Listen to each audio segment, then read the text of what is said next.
Okay,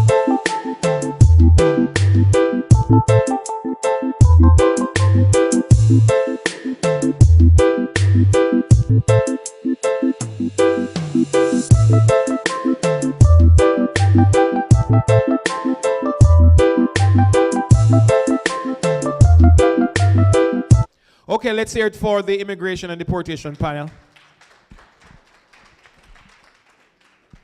Good evening, everyone. So glad that you're here today. We are honored to have with us today the Honorable Carol Sharp, who is a judge that sits on the criminal court bench at this point in the Bronx Supreme Court. And I believe she's being transferred to civil at some later date, right, eventually. We also have Ambassador Curtis Ward.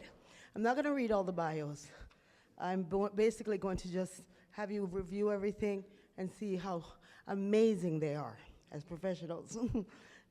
We have Mr. Mitchell Laird, who actually covers my bum from time to time in court and does a lot of cases, takes over a lot of cases. For me, he's a super litigation attorney that I know very well. I'm so proud of him.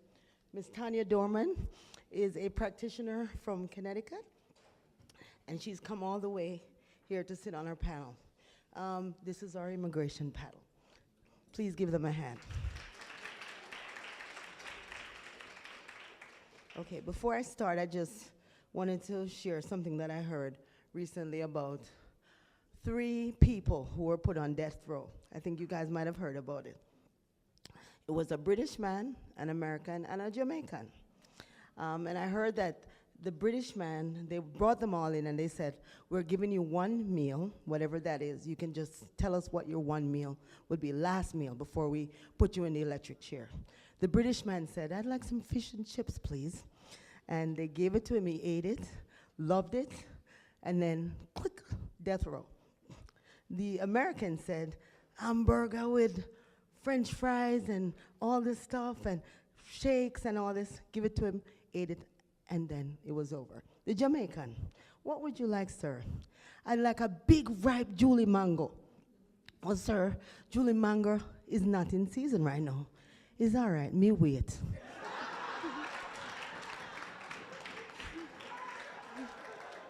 So we want to start out by asking Judge Carol Sharp to come forward, and she's going to speak to us about crimes, felonies, and misdemeanors. Judge Sharp, Honorable Carol Sharp. Good evening, everyone, and I must tell you that I am a proud graduate of Queens High School in Jamaica. I came here after high school, and I am proud to report that there are many of us, so many of us, and I'm proud to hear from the psychiatrists because we need so many people, Jamaicans, people of color, immigrants, to have professional professions, I should say professional professions, but licensed professions so that we can really help the community. Now, I sit in criminal court. I was elected a civil court judge in Manhattan, but they put judges where they're needed. So you go to family court, civil court, or criminal court. I happen to sit in the Bronx Criminal Court where I started my career as a prosecutor in the Bronx when crack was king during the 80s and 90s. So what we have in the criminal law, it depends on how much time you spend in jail. That is the definition of what a felony and a misdemeanor is. A misdemeanor is the lower crime. And it's anything up to 1 year in jail, it's a misdemeanor. And that includes unlawful possession of marijuana, sale of marijuana to an undercover officer, and anything above 1 year incarceration is considered a felony. I'll tell you one, I'll just give you a joke. One night I'm sitting in arraignment, and this guy came through, during the proceeding. He put up his hand and was proud to tell me, he's standing before me accused of a crime. I'm Jamaican too. Like, really? Really?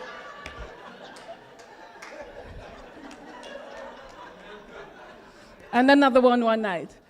Me love you like cook food.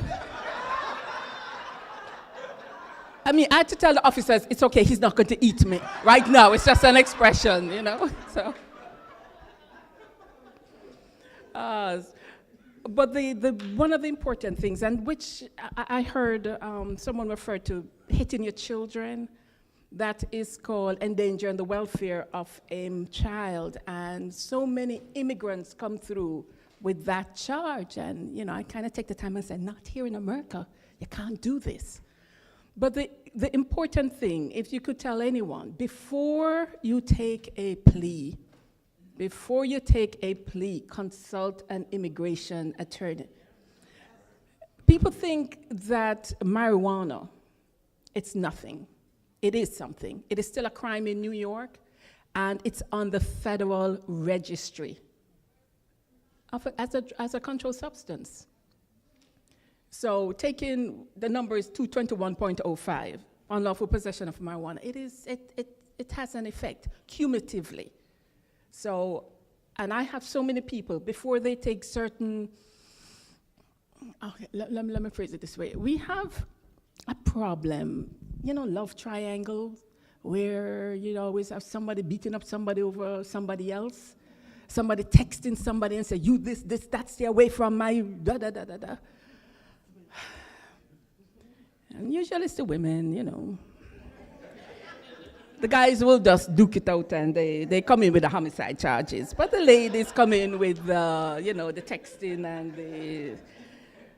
and it doesn't matter how the case is resolved, because you have, it's harassment is a charge. Harassment is a violation, not a crime. Pleading guilty to this charge, I say after ever, will not give you a criminal record, but certain subdivisions have immigration consequences.